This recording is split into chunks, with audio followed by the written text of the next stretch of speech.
नमस्कार बच्चों, आज की इस वीडियो में हम सभी संख्याओं के गुणधर्मों को एक साथ पढ़ेंगे। संवृत का गुणधर्म, क्रम विनिमयता और साचिर्यता। पहले हम देखेंगे प्राकृत संख्या के अंतर्गत। हम जानते हैं प्राकृत संख्या क्या होती है। प्राकृत संख्या होती है n बराबर 1 2 3 4 ... अब हम प्राकृत संख्याओं के गुणधर्म देखेंगे। प्राकृत संख्याओं के योग के अंतर्गत गुणधर्म देखेंगे। पहले योग के अंतर्गत गुणधर्म क्या है? जब दो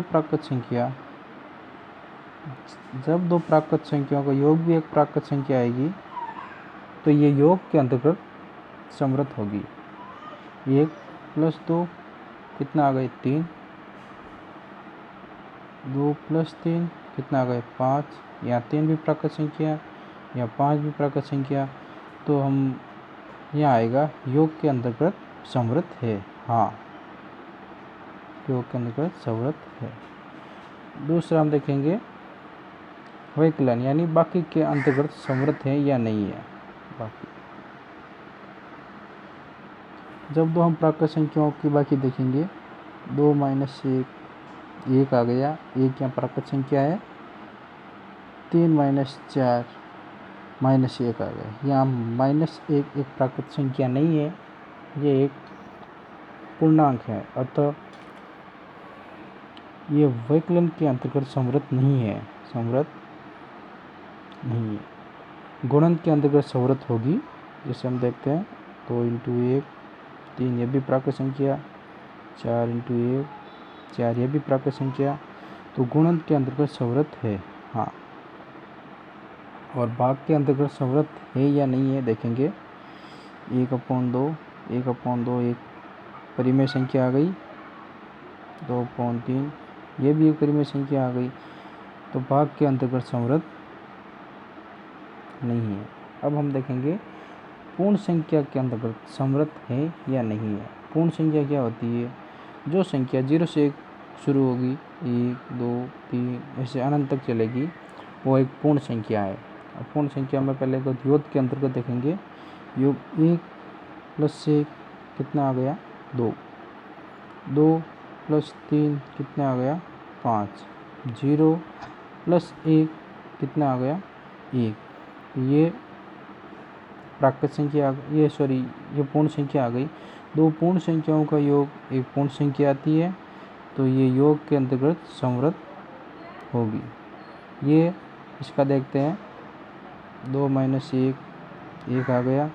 2 - 2 0 आ गया। जब हम 2 में से -3 निकालेंगे तो माइनस का 1 आएगा। माइनस का 1 क्या है? ये पूर्णांक है, तो ये वैकलन के अंतर्गत समृत नहीं है, तो इसका हम लिखेंगे नहीं। और गुणन के अंतर्गत समृत है या नहीं है, इसका हम देखेंगे। 2 × 1 2 2 × 0 0 ऐसे करके ये पूर्ण संख्या आएगी। तो हाँ, दो पूर्ण संख्या गुणन के अंतर्गत समृत होती हैं। भाग के अंदर भी ऐसे ही होगा, ये समृत नहीं होगी। दो पूर्ण, आप देख सकते हैं, दो पूर्ण संख्या लेंगे हम। 1/2 ये पूर्ण संख्या, ये एक परिमेय संख्या आ गई। दो पूर्ण संख्या और लेते हैं, जैसे 0/2 ये आ गया। ये भी एक परिमेय संख्या आ गई। तो ये भाग के अंतर्गत समृत नहीं होगी। इसके बाद हम देखते हैं पूर्णांक का। पूर्णांक क्या होते हैं? जो संख्या नेगेटिव से शुरू होती है, अनंत तक चलती है, वो होती है पूर्णांक। अब देखेंगे इनका भी। 2 + 1 कितने आ गए? 3। -1 और -1 कितने आ गए? -2। ये भी एक पूर्णांक है, ये भी एक पूर्णांक है। दोनों पूर्णांक का जब जोड़ करेंगे तो ये -2, ये भी एक पूर्णांक है। तो ये है, जब दो पूर्णांकों का योग किया जाता है तो एक पूर्णांक संख्या आती है। तो ये लिखेंगे कि ये योग के अंतर्गत समृत है। हाँ, ये समृत है। बाकी के अंतर्गत देखेंगे। पहले देखते हैं, जैसे 2 माइनस 1, एक या एक पूर्णांक संख्या है। 2 माइनस 2 0, ये भी एक पूर्णांक है। और 2 माइनस 3 माइनस 1, ये भी एक पूर्णांक है। आपके दिमाग में ये आ रहा होगा कि सर ये एक प्राकृत संख्या है, 0 ये पूर्ण संख्या है, और ये -1 ये पूर्णांक संख्या है। तो आप हमने पहले वीडियो के अंतर्गत देखा था कि प्रत्येक प्राकृत संख्या एक पूर्ण संख्या होती है।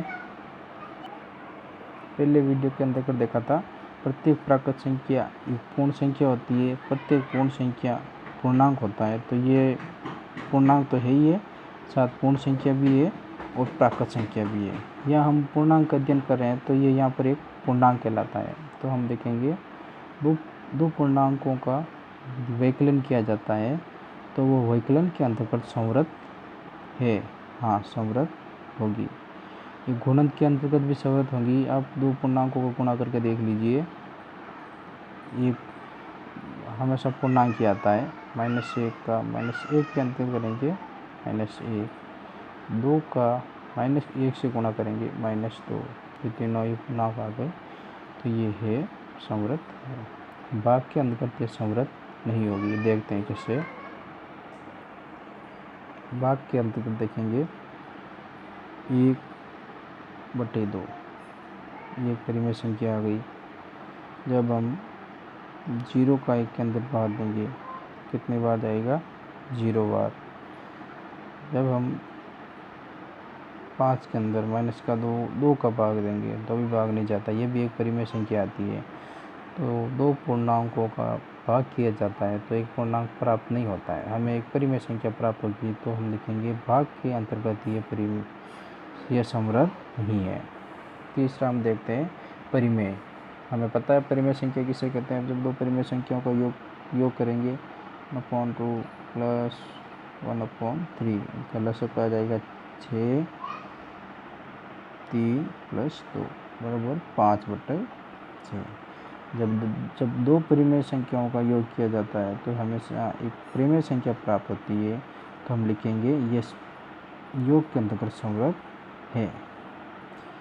अब इनकी हम बाकी देखेंगे व्यवकलन के अंदर 1/2 - 1/3, इनका लसागु लेंगे 6, 3 - 2 1/6। दो परिमेय संख्याओं की यदि हम बाकी भी करते हैं तो हमें एक परिमेय संख्या प्राप्त होती है। तो ये भी व्यवकलन के अंतर्गत संवृत है। अब इनका गुणा करेंगे 1/2 × 1/3 1/6। तो परिमेय संख्याओं का गुणा करते हैं तो भी हमें परिमेय संख्या प्राप्त होगी। तो हम लिखेंगे ये संवृत है।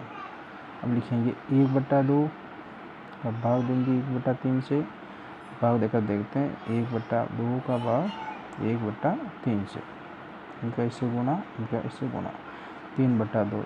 यह तो एक परिमेय संख्या आती है। पर जब हम 2 का भाग 2 में 0 का भाग देते हैं तो हमें कोई भी संख्या प्राप्त नहीं होती, ये अपरिभाषित होती है। तो ये कोई संख्या नहीं है, तो ये भाग के अंतर्गत ये संवृत नहीं होगी। तो ये एक सारणी हमारी कंप्लीट हो गई। ये संवृत का गुणधर्म देखा था हमने चारों संख्याओं के अंतर्गत। ये सारणी आपके कक्षा 8 के अध्याय फर्स्ट में दी हुई है। तो ये हमें याद रखना है किसके अंदर संवृत होगी, किसके अंदर संवृत नहीं होगी। एग्जाम में 199% के अंदर ये सवाल मतलब सीधे पूछ सकता है। तो ये चीज़ आपको याद रखनी है कि किसके अंदर संवृत होगी और किसके अंदर संवृत नहीं होगी। दूसरा गुणधर्म हम देखेंगे क्रम विनिमयता। क्रम विनिमयता का मतलब आपको पता है, क्रम और विनिमयता का अर्थ होता है बदलना। जब हम दो संख्याओं का क्रम आपस में बदल देते हैं, तो यदि संख्या बराबर आती है, कोई चेंज नहीं होता, तो वो क्रम विनिमयता का गुण उसमें होगा। और यदि आपस में उनका मान बदल जाता है तो उनके अंतर्गत नहीं होगा। हम देखेंगे सबसे पहले प्राकृत संख्याओं के अंतर्गत 2a + b बराबर बी प्लस ए। हमें यहाँ दो संख्या लेंगे, ये दो संख्या कोई भी हो सकती है, प्राकृत संख्या, पूर्ण, पूर्णांक, परिमेय। जब वापस इनका हम क्रम बदलेंगे तो वापस यही संख्या आएगी, तो ये क्रम विनिमय होगी, और वापस संख्या ये नहीं आती है तो क्रम विनिमय नहीं होगी। तो हम एक एक करके हम चारों संख्याओं के अंतर्गत देखेंगे। सबसे पहले प्राकृत संख्याओं का हमें पता है, प्राकृत संख्या क्या होती है, जो संख्या 1 से शुरू होगी तो प्राकृत संख्या क्या होगी, 1 2 3 ऐसे चली जाती है। तो हमें दो प्राकृत संख्या लेते हैं, 1 + 2, वापस इनका क्रम विनिमय करेंगे, क्रम बदलेंगे, उत्तर इसके कितना आ गया, 3 बराबर 3, दोनों बराबर आ रहे हैं तो इसके अंदर क्रम विनिमयता है। अब हम बाकी निकाल के देखेंगे, 1 - 2 बराबर 2 - 1, इसका मान कितना आ रहा है, या -1 आ रहा है या प्लस का 1 आ रहा है, तो दोनों का मान समान नहीं आ रहा है, तो ऐसे लिखेंगे वैकल्पिक के अंतर्गत क्रम विनिमय नहीं है। गुणन के अंतर्गत देखेंगे, 1 × 2 बराबर 2 × 1, दोनों का मान बराबर आ रहा है, तो ये गुणन के अंतर्गत क्रम विनिमय होगी। अब भाग के अंतर्गत देखेंगे, 1/2 भागित 2/1, तो दोनों का मान क्या आएगा, एक साइड आएगा 1/2, दूसरी साइड आएगा 2, जो बराबर नहीं है, तो हम लिखेंगे ये भाग के अंतर्गत क्रम विनिमय नहीं है। अब जैसे मैंने यहाँ 1 + 2 लिया, यहाँ पर आप कोई भी प्राकृत संख्या ले सकते हैं, जरूरी नहीं कि 1 + 2, आप कोई भी प्राकृत संख्या लेकर आप देख सकते हैं। दूसरी है पूर्ण संख्या, तो पूर्ण संख्याओं के अंतर्गत हम क्रम विनिमय का गुण देखेंगे। पूर्ण संख्या कहाँ से शुरू होती है, 0 से। अब देखते हैं, 0 + 2, वापस इनका क्रम विनिमय करेंगे, 2 + 0 कितना आ गए, 2 बराबर 2, तो हाँ ये पूर्ण संख्या के अंतर्गत क्रम विनिमयता है। बाकी के अंतर्गत देखेंगे हम, 1 - 2, इसमें भी देखेंगे 2 - 1, या -1 आ रहा है या +1 आ रहा है, तो बाकी के अंतर्गत ये क्रम विनिमयता नहीं होगी, आपस गुणन के अंतर्गत होगी, इसके अंतर्गत नहीं होगी। जैसे हम वैसे ही होगा जैसे हमने प्राकृत संख्याओं के अंदर गुणा करके देखा था, आप वैसे यहाँ दो पूर्णांक यहाँ आप दो पूर्ण संख्या लेकर उनका गुणा करेंगे तो हमें एक पूर्ण संख्या ही यहाँ पर आएगी, तो इसके अंदर क्रम विनिमयता का गुण होगा, इसके अंदर नहीं होगा। पूर्णांक के अंतर्गत हम देखेंगे तो इसमें होगा, हाँ इसके अंदर क्रम विनिमयता का गुण है, इसके अंदर नहीं होगा, आप देख सकते हैं। तो अब जैसे पूर्णांक के अंतर्गत देखते हैं, पूर्णांक संख्या क्या होती है आपको पता है, जो संख्या नेगेटिव से शुरू होकर अनंत तक चलती है। अब इसका विकलन देखते हैं हम, इसे 3 - 2 2 - 3, या प्लस का 1 आ गया या माइनस का 1 आ गया, तो दोनों बराबर नहीं आती है, तो क्रम विनिमयता नहीं है। इसके अंतर्गत हाँ है, और इसके अंतर्गत क्रम विनिमयता नहीं होगी। तीसरा, अब एन में देखते हैं हम परिमेय संख्या। अब दो परिमेय संख्या लेंगे हम, दो परिमेय संख्या आ गई, 1/2 + 1/3, एक और 1/3 + 1/2, हमने ये सब कुछ नहीं किया। आप छोटी संख्या मान भी सकते हैं, आप बड़ी भी संख्या मान सकते हैं। मैंने यहाँ छोटी संख्या इसलिए मांगी, जैसे हम ये मतलब कैलकुलेशन करते हैं ना, तो हमें आसानी होती है। इनका लसअप लेंगे तो आ जाएगा, ये 5/6 होगी, ये भी 5/6, तो हम लिखेंगे ये ये इनके अंतर्गत क्रम विनिमयता है। आप कुछ यहाँ देखेंगे, 1/2 - 1/3, 1/3 - 1/2, तो आपको यही होगा। इसके अंदर देखते हैं, लसअप आएगा 6, 3 - 2, इसका भी लसअप 6, 2 - 3, एक साइड पर आएंगे इसके 1/6 और एक साइड आएगा माइनस का 1/6, तो ये दोनों बराबर नहीं है, तो लिखेंगे क्रम विनिमयता नहीं है।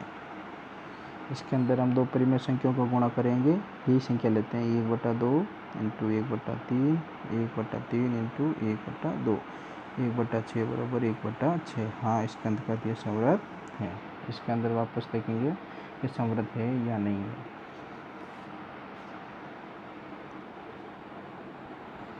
ध्यान से देख लें, 1/3 1/2 का भाग देंगे हम 1/3 के अंतर्गत, बराबर इसमें वापस 1/3 का भाग देंगे हम 1/2 के अंतर्गत। तो ये इसका भाग देंगे, कितने आ गया, ये आएगा 3/2 और इधर आएगा 2/3, बराबर नहीं आती है, तो इनके अंतर्गत क्रम विनिमयता नहीं है। तो हमने संख्याओं के गुणधर्म के अंतर्गत समृद्ध का गुणधर्म चारों संख्याओं के अंदर देख लिया है, और क्रम विनिमयता का गुणधर्म हमने इन चारों संख्याओं के अंतर्गत देख लिया। अब एक गुणधर्म और है, वो है कौन सा, साचर्यता। साचर्यता का अर्थ होता है साथ साथ रहना। इसके अंतर्गत हमें जैसे 3 संख्या लेनी है, ये 3 संख्या हो गई,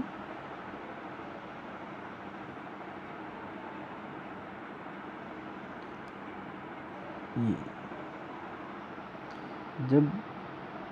जब 3 संख्याओं का अंतर्गत हम इन दो के साथ इस दो का योग करेंगे और वापस इन दो के साथ इन दो का योग करेंगे। जब इनका योग करते हैं तो यदि ये दोनों बराबर होती है तो इनके अंदर साचर्यता का गुण होगा, और यदि इनकी ये बराबर नहीं आती है तो इनके अंदर साचर्यता नहीं होगी। ऐसे करके हम जोड़ के अंतर्गत देखेंगे, बाकी के अंतर्गत भी देखेंगे, -c बराबर ये -b -c, ये दोनों बराबर आएंगे तो साचर्यता होगी, ये दोनों बराबर नहीं आएंगे तो साचर्यता नहीं होगी। इसे हम गुणन के अंतर्गत भी देखेंगे और इसे हम भाग के अंतर्गत भी देखेंगे। तो हम सबसे पहले देखते हैं साचर्यता का गुण प्राकृत संख्याओं के अंतर्गत। पहले हमें 3 प्राकृत संख्या लेंगे।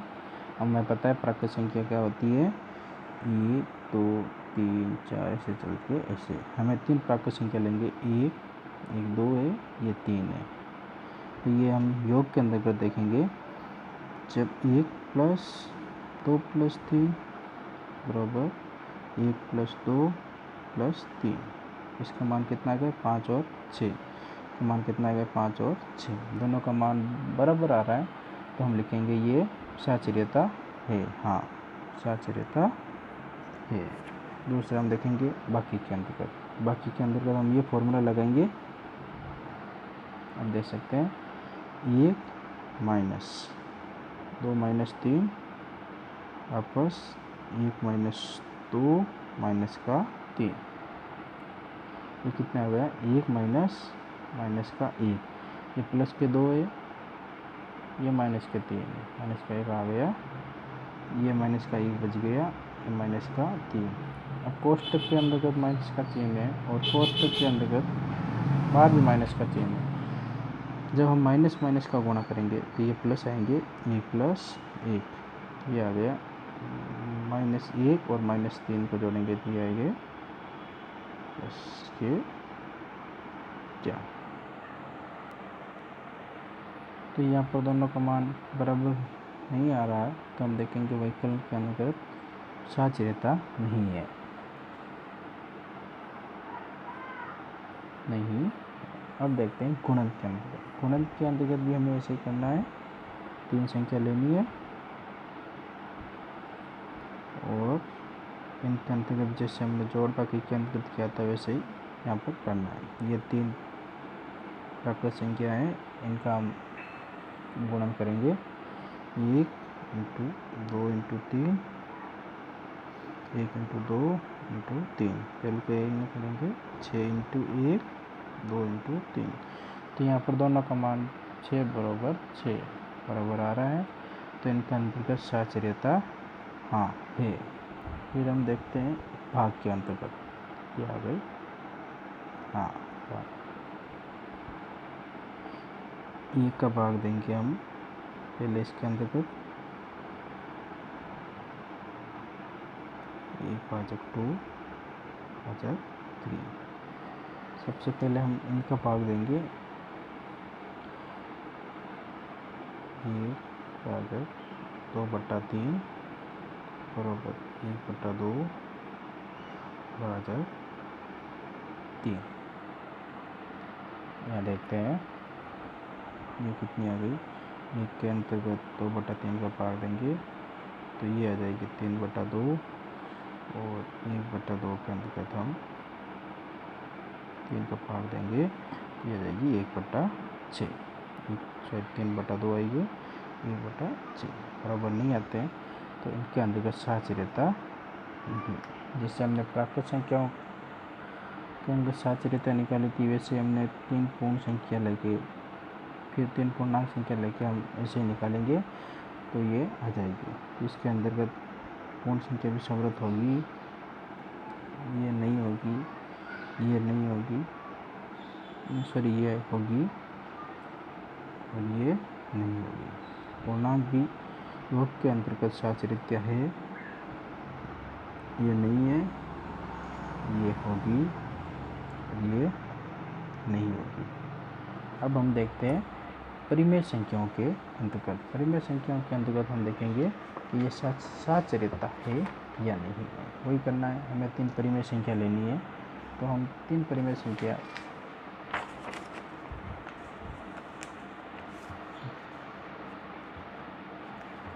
परिमेय संख्याओं के अंतर्गत साचर्यता पहले 3 परिमेय संख्या लेते हैं हम जो हमें एनसीईआरटी की बुक में दी गई है वही मानते हैं। चलो अपने हिसाब से मान लेते हैं 1/2, 1/3, 1/4। पहले इनका योग के अंतर्गत देखेंगे 1/2 प्लस 1/3 प्लस 1/4 और 1/2 प्लस 1/3 प्लस 1/4। ये आपको भिन्नों की जोड़ बाकी करना आता होगा मेरे हिसाब से, तो मैं सीधे कर देता हूँ। 1/2 प्लस इनका लसअ लेंगे 12, 4 प्लस 3 इनका लसअ पड़ेगा 6, 3 प्लस 2 प्लस 1/4। ये कितने हो गए 1/2 प्लस 7/12 बराबर 5/6 प्लस 1/4। इनका लसअ वापस आ जाएगा 12, 6 प्लस 7 इनका लसअ पाएगा, इनका भी लसअ आता है 12, 10 प्लस 3 आएगा 13/12 बराबर 13/12। तो ये होगी परिमेय संख्या योग के अंतर्गत साचर्यता है। वैकल्पिक के अंतर्गत नहीं, गुणक के अंतर्गत हाँ है और इसके अंदर भी नहीं। इसका हम चारों ओर से हम जैसे हमने प्राकृत संख्या को निकाला था वैसे ही हम परिमेय संख्याओं का भी ऐसे निकालेंगे। बाकी का पहले 1b माइनस सी बराबर a माइनस बी माइनस सी। जब हम वैकलन के अंतर्गत निकालेंगे तो ये सूत्र लगाएंगे और गुणा और भाग को आपको पता है जैसे हमने प्राकृत संख्याओं का निकाला था वैसे ही हमें परिमेय संख्याओं का भी निकालना है। जैसे आपको तो इसे मतलब सीधे डायरेक्ट मतलब याद रखनी चाहिए कि किसके अंतर्गत साचर्यता है और किसके अंतर्गत साचर्यता नहीं है। धन्यवाद।